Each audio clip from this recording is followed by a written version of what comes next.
Apihuayquitumpa, la última esperanza de la liberación guaraní chirihuana frente al Estado republicano colonial.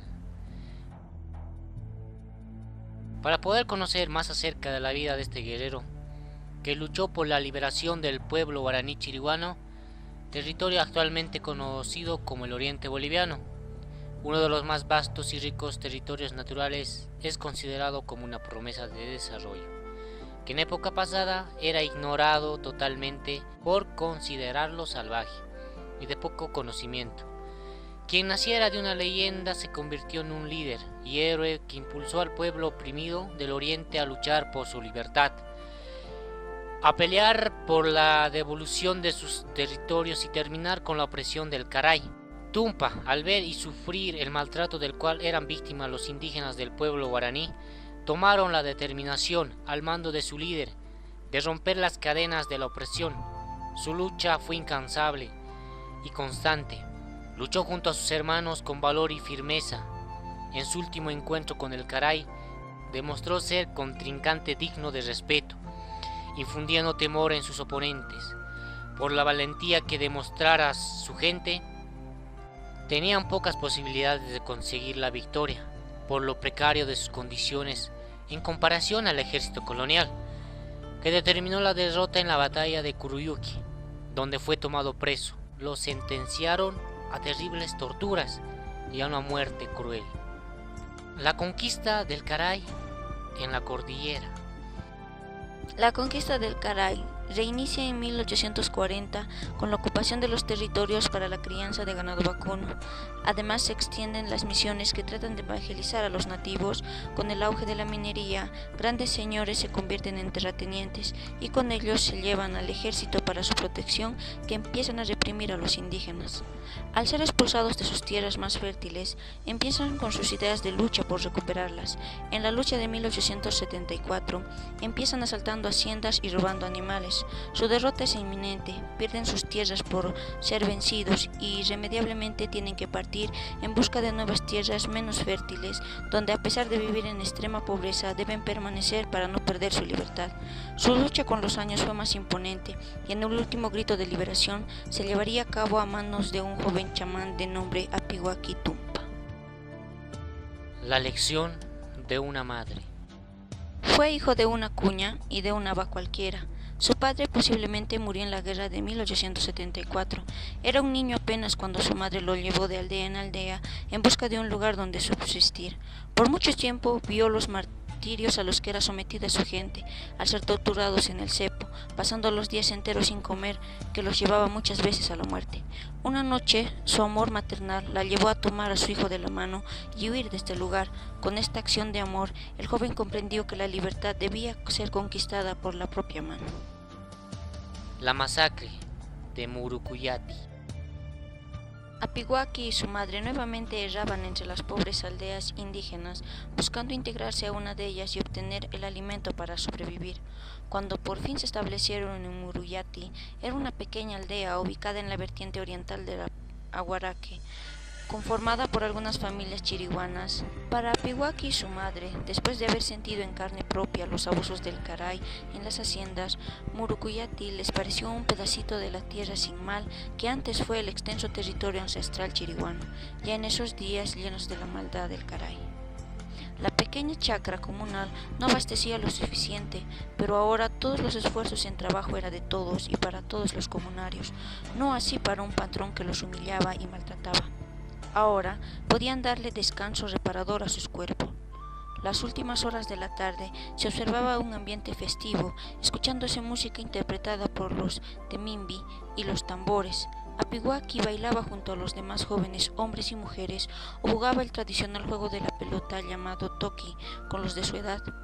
Los más adultos, parlanchines y alegres, jugaban sus tradicionales juegos de azar como el tsuchcareta. Por las noches todos se congregaban alrededor de los ancianos, los Aracua Iya, quienes transmitían los valores ancestrales, narrando la historia de los Tumpa, creadores de todos los seres, y de los Iya, sus dueños protectores, y la historia de los antepasados.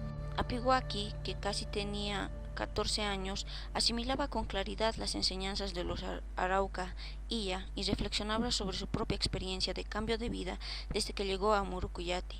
Así en su mente y su corazón se iba formando con ímpetu los deseos de luchar por la liberación a su pueblo de las cadenas de la opresión.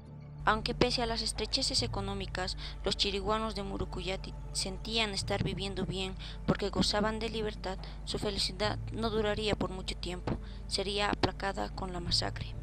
Un día llegó a la aldea el oficial del ejército Eduardo Cuéllar junto con 4 soldados enviados por don Pedro Zárate, poderoso señor hacendado y delegado del gobierno de la República para la distribución de tierras conquistadas a los indígenas. Este tenía la orden de realizar trabajos de agrimensura e inspeccionar la calidad de la tierra. En ese afán, sin ningún respeto y prepotencia, estropeó los cultivos de maíz indígenas. Curichama, en Burubicha de Murucuyati, lo hizo detener y desarmar, también a sus soldados, obligándolo a abandonar sus tierras. Cuéllar, sintiéndose humillado, fue con Zárate y no solo le informó lo que había pasado, sino que agregó que los de Murucuyati planeaban una rebelión de gran alcance contra los blancos. Zárate inmediatamente organizó una expedición de castigo con varias decenas de soldados. Una noche, cuando todos dormían, atacó Murucuyati, asesinando a balazos a hombres, mujeres y niños y quemando las cabañas. La mayoría fueron masacrados en sus lechos sin darles tiempo a defenderse. Algunas mujeres sobrevivientes fueron llevadas brutalmente como esclavas junto a sus pequeños hijos. Solo Apiwaki y una aba que recién se había integrado a la aldea pudieron escapar en la oscuridad de la noche. Apiwaki estaba lleno de dolor, se sentía impotente ante la irremediable muerte del ser que más amaba y admiraba, su madre. Era el mes de noviembre de 1877. Apiwaki toma conciencia de libertad. Vagando por el bosque, 2 sentimientos encontrados inquietaban al adolescente Apiwaki. Su corazón lleno de dolor le incitaba a vengar la muerte de su madre, lo que en aquellos momentos era un suicidio. Matar al señor Zárate no cambiaría su situación ni la de los suyos. Por el contrario, en el intento podría encontrar la misma muerte. Por otro lado, su memoria lo empujaba a recordar las palabras de los ancianos de Murucuyati, ahora muertos. Entonces quiso ser un guerrero, unificar a las comunidades libres, a los aba oprimidos de las haciendas y de las misiones y emprender una guerra para expulsar a los caray. Ese sería el mejor homenaje a su santa madre. De esta manera se dio cuenta que le faltaba mucho por aprender de los inteligentes Burubicha, de los sabios Arauca Illa y de los poderosos Ipaye. Así, tomó conciencia de que para liberar a su pueblo, la paciencia y adquisición de sabiduría y conocimiento serían sus mejores aliados. Apiwaki ya no era el mismo, había madurado de golpe, comenzó de esta manera su propia preparación rigurosa en camino a la liberación chiriguana. La escuela del joven líder. Encontró acogida en una aldea, asiento del Burubicha Guazú Machirope. Pronto se acercó a Machirope y ganó su confianza, a tal punto que se convirtió en su mensajero. Aprendió política de él, asistiendo a las asambleas comunales e intercomunales. También conoció a la cultura caraí. Se informaba de lo que sucedía entre los caray y los indígenas, llevando los mensajes de aquel Burubicha Guazú a otras aldeas en las cuales se extendía su influencia. En estos trajines conoció a un viejo ipaye muy respetado llamado Guirarayo. Los ipaye jugaban un papel importante en la vida de los chiriguanos. No solo curaban las enfermedades y dolencias corporales, por sus conocimientos del más allá, profetizaban lo que iría a suceder en el futuro. Por eso, durante la guerra, no se tomaba una decisión sin escucharlos y su presencia entre los Quereimba era de vital importancia para la victoria. Un día, Apiwaki agradeció, se despidió de Machirope y se fue a vivir con Guirarayo, de quien se convirtió en su aprendiz. Pasaron los años y llegó a ser un excelente ipaye. Ahora se sentía preparado para convertirse en mucho más que un Burubicha Guazú. Se sentía capaz de unificar a su pueblo e ir contra los caray. Para él había llegado el momento de actuar. El profeta se encamina. La primera oportunidad que ejerció su poder para curar enfermedades fue sanando a Ayemoti, neófito de la misión de Cuevo. quien padecía una enfermedad aparentemente incurable. Este se convirtió en su primer discípulo. Entonces, Apiwaki comenzó a profetizar por las aldeas y en reuniones secretas entre los peones de hacienda y neófitos de las reducciones misionales. Era el año de 1889. Demostraba sus poderes curando las enfermedades y practicando la ventriloquía. Con esta última, hacía creer a sus seguidores que él tenía el poder de hacer hablar a los animales. Llamaba a todos a la reunión para ponerse en pie de guerra. Les decía que había llegado el momento de expulsar a los invasores. Les pedía confianza, asegurando que él les protegería de las balas, haciendo que éstas se derritan antes de llegar a sus cuerpos, o que si morían, alcanzaban por una bala, resucitarían pronto. La admiración de su gente creció a tal punto que recibió el nombre de Tumpa, es decir, espíritu grande que había bajado de entre las estrellas para liberar a su pueblo. Ya en la plenitud de su fama se estableció en Ibo. Ibo, entre el destino fatal de la servidumbre o de la guerra.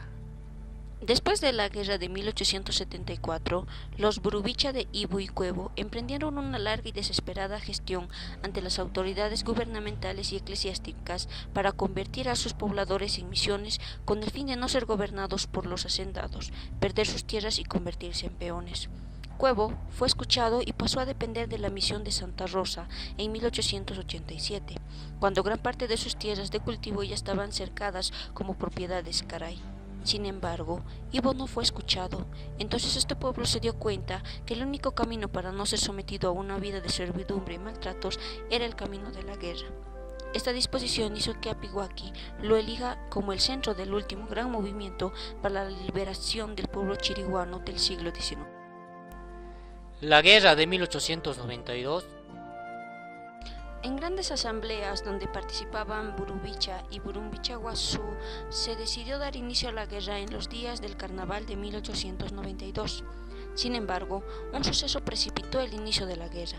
La noche vieja de 1891, el corregidor de Ñumbite violó y asesinó a una jovencita chiriguana, pariente de Azucari de Ibo.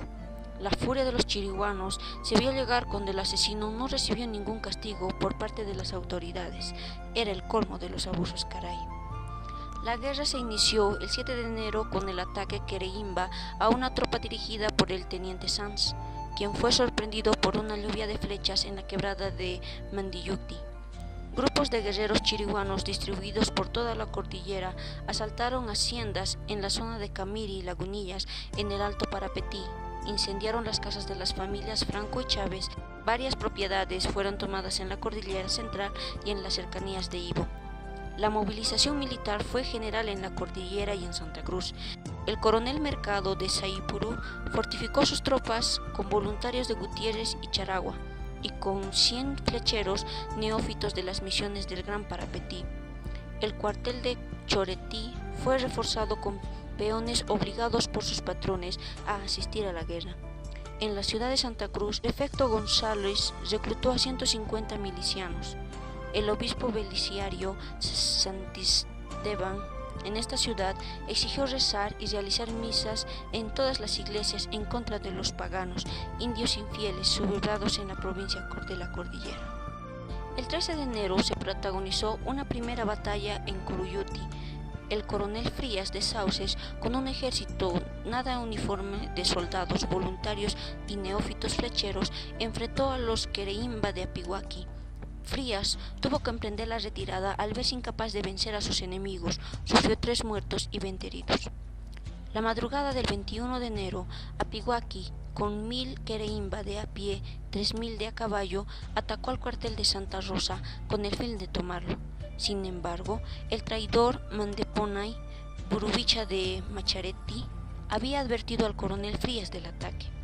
Los defensores del cuartel enfrentaron al ejército chiriguano, preparados, distribuidos estratégicamente para disparar desde distintos puntos de las instalaciones campestres. Después de una corta batalla, desconcertados, los de Apiwaki emprendieron la retirada sufriendo 40 bajas. La batalla de Curuyuki.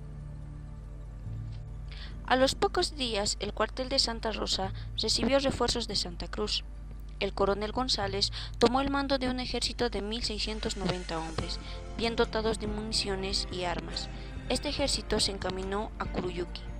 Apihuaki y sus Quereimba, pintados sus rostros de negro y rojo con plumas sobre la cabeza, la mayoría armados con arcos y flechas y unos pocos con armas de fuego, esperaron a sus enemigos listos para la batalla, mientras los Purubicha enardecían el ánimo guerrero con sus palabras épicas. La batalla se realizó el 28 de enero. Se decía que los chiriguanos lucharon con un valor sorprendente. Muchos caían muertos, pero esa no fue razón para que disminuyera la moral. Los gravemente heridos continuaban usando sus arcos y flechas sin importarles su estado fatal. Estaba claro que en la conciencia colectiva prevalecía el deseo de vivir en libertad o morir antes de volver a verse dominados por el Caray. Sin embargo, la desventaja en armas, municiones y hombres era demasiado grande para ellos. El ejército Caray fue ganando terreno. La derrota chiriguana se tradujo alrededor de 900 muertos y 800 heridos. Apihuaki pudo escapar junto a los otros pocos sobrevivientes. González hizo un rastrillaje para liquidar a los heridos y tomar prisioneros a sus mujeres y niños, a quienes luego hizo mandar a siringales de la Amazonía como esclavos. A mediados de febrero llegó el coronel Melchor Charrabia, delegado del gobierno de la República, quien emprendió una expedición de exterminio de todo prófugo chiriguano, cometiendo crueles castigos y violaciones en las comunidades. Ejecutó a más de 1.200 prisioneros. En estas circunstancias, Apihuaki fue entregado a los Caray por uno de sus seguidores. La tarde del 29 de marzo de 1892, en la plaza de Monteagudo, donde se congregó a todo el pueblo, Apihuaki fue sometido al tormentoso suplicio de la más dolorosa soledad. Los detalles de este suplicio no se conocen con claridad. Dicen que lo empalaron, es decir, que le enclavaron un palo por el ano hasta que éste salió por su boca. Posiblemente para que, por vergüenza, ningún chiriguano se atreva a contar su historia y se enorgullezca de su valentía. Sin embargo, leal a sus ideales, Apihuaki soportó la humillación y el dolor y no pidió perdón ni clemencia en ningún momento. Pronto comenzó a oscurecerse el día. Los últimos rayos del sol que se suelen observar tras las montañas de la cordillera chiriguana se desvanecían poco a poco, junto con los últimos latidos de Apihuaki, la última esperanza de la liberación chiriguana frente al Estado republicano colonial. Otra versión nos dice que Apihuaki Tumpa fue traicionado, sentenciado a muerte en la plaza de Sauce, hoy Monteagudo, y murió trágicamente a las 3 de la tarde el 29 de marzo de 1892, para regocijo de los republicanos racistas. Según relato del senador Rojas, el líder maniatado se le introdujo una lanza de 3 metros de largo por el ano, el mismo que salió por la boca. Luego, sujeto en cruz, fue expuesto para escarmiento de los indígenas. Imagino el terrible sufrimiento que causó el cuerpo extraño punzo cortante en su trayecto desde el perineo a la boca. Ha tenido que perforar el recto, el sigmoides, la vejiga, lacerar el peritoneo, el estómago, quizás el hígado, perforar el diafragma, romper los grandes vasos, el propio corazón, la aorta, los hilos pulmonares, el pulmón, atravesar el tórax desde el mediastino al tubo esofágico, pasar por el cuello, la epiglotis, y exponer el asta larga del hierro agudo entre los dientes, peor que el empalamiento de Caupolicán en la Araucanía, y casi tan tremendo como el descuartizamiento del Padre Nuestro Tupac Katari en el altiplano. Debemos reconocer que desde el primer momento en que llegó el colonizador a nuestras tierras, hace tantos siglos atrás, somos objeto de maltratos y abusos. Inútil resultó la labor de quienes nos liberaron de la opresión. Se fue el opresor español, pero dejó al criollo, quien se adueñó de todo lo que debía ser propiedad del indígena.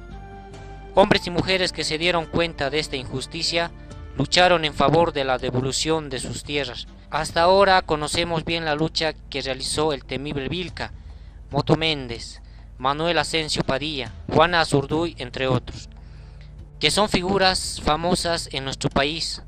Una historia de lucha que muy pocos conocemos sucede en el oriente boliviano, con un héroe llamado Tumpa, con el mismo ideal de liberación de la opresión del criollo, que en guaraní se denomina Caray. Pidió y luchó también por la devolución de las tierras que se les fue arrebatadas. Para reconocerlo como un héroe nacional, debemos de mencionar que aún en condiciones precarias y de desigualdad, enfrentó al opresor con el mismo valor que lo hiciera Tomás Katari, Tupac Amaru y el temible Vilca en el altiplano.